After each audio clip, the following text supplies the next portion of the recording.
les lâches et les soutiens du régime dictatorial de Faure Gnassingbé répètent inlassablement la même rengaine: vous êtes un étranger en exil, vous ne descendez pas dans les rues et vous poussez les autres à l'abattoir. Ce discours, en apparence critique, est en réalité l'aveu de leur ignorance et ou mauvaise foi. Car s'ils savaient ce que nous avons enduré, ils sauraient que nous avons déjà tout risqué. Nous faisons partie de ceux qui, très tôt, ont levé la voix contre ce régime criminel. Nous sommes fichés, surveillés, traqués même depuis l'exil parce que nous avons été les premiers à nous lever. Même loin du Togo, ils ont tenté de nous faire taire. Ils ont cherché à nous supprimer physiquement, à nous détruire professionnellement et à nous anéantir psychologiquement. Les militants parlent très peu des sévices qu'ils subissent souvent par crainte de démoraliser les autres. Ces criminels au pouvoir ont déjà tout essayé, ils ont exercé des pressions sur nos familles, nous ont plongés dans l'isolement et dans l'exil intérieur. Des membres de nos familles qui ne nous parlent plus depuis des années,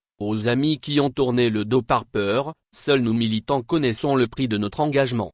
Quand j'étais encore étudiante à Washington, à la suite du lancement du mouvement For Must Go en février 2011, l'ambassadeur du Togo aux États-Unis avait contacté mon université et leur avait demandé de m'exclure. J'avais 21 ans. Mais malheureusement pour eux j'étudiais dans une université qui 3 années consécutives y compris 2 au cours desquelles j'y étais, fut classée comme étant l'université la plus politiquement active des États-Unis. Quand la dent de mon département m'a convoqué sur le sujet et que je lui ai dit que je combattais un régime qui terrorise mon pays depuis 50 ans, elle m'a dit et je m'en souviendrai toujours: ce sont les étudiants comme vous qui faites la fierté de notre institution. Puis elle ajouta que si j'avais besoin de quelque soutien que ce soit de leur part, y compris utiliser les salles du campus pour nos réunions politiques, de ne pas hésiter à le lui demander. Et effectivement j'ai tenu à organiser des réunions politiques avec des camarades de la diaspora dans les salles d'American University dès 2011. Le régime ne s'est pas arrêté là. Quand ils apprenaient que je recevais un prix dans le cadre de ma profession ou de mon militantisme, ils prenaient contact avec l'institution pour leur demander de me le retirer. Depuis 2014, je n'ai plus de compte LinkedIn parce que même mes employeurs ont été harcelés par ce régime qui leur écrivait, leur disant que j'étais une terroriste et qu'ils devaient me virer et me faire arrêter. Les exemples sont légion et ce n'est pas le moment de vous en dire plus en ce qui concerne toutes les techniques de coercition des militants en exil dont j'ai été victime, y compris les convocations par la police dans d'autres pays africains où je m'étais déplacé. Ce que je cherche donc à dire est que personne ne réussira à nous écorcher en nous traitant de lâches car au fond de vous, vous savez que nous avons plus de courage que vous tous qui pillez ce pays réuni. Quant à ces sbires que ce régime envoie à nous distraire, ils oublient que nous avons refusé toutes les offres du pouvoir, des postes, des privilèges et des compromis. Nous avons refusé sans même y réfléchir parce que la dignité pour nous n'est pas négociable. Alors que ces ignares continuent de croire que la bravoure pour nous autres qui sommes fichés, se mesure à l'acte absurde de se livrer à leurs tortionnaires et restera leur frustration à eux, pas la nôtre. Ce n'est pas aux lâches qui n'osent même pas parler de valider la hauteur de notre bravoure et encore moins la portée de nos actions. Depuis des années nous préparons la révolution. Et une révolution, c'est la vision, la stratégie, la patience, la résistance, la construction et la coordination. Je me suis fait une promesse, celle d'aller jusqu'au bout et de trouver les ressources humaines, logistiques et financières pour venir à bout de ce régime et je ne demanderai jamais la permission à qui que ce soit pour le faire.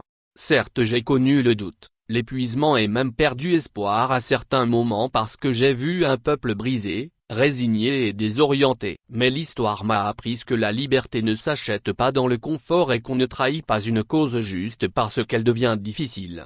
Alors non, vos discours ne m'intimident pas, ne m'effraient pas, ne me déstabilisent pas et ne m'ébranlent guère, au contraire, ils prouvent votre paresse intellectuelle. Je suis là et je continuerai à me battre depuis ma position parce que ceux d'entre nous qui sommes à l'extérieur sont aujourd'hui les plus à même de mobiliser ce que le régime ne peut pas contrôler, les ressources, les alliances, la stratégie et la visibilité.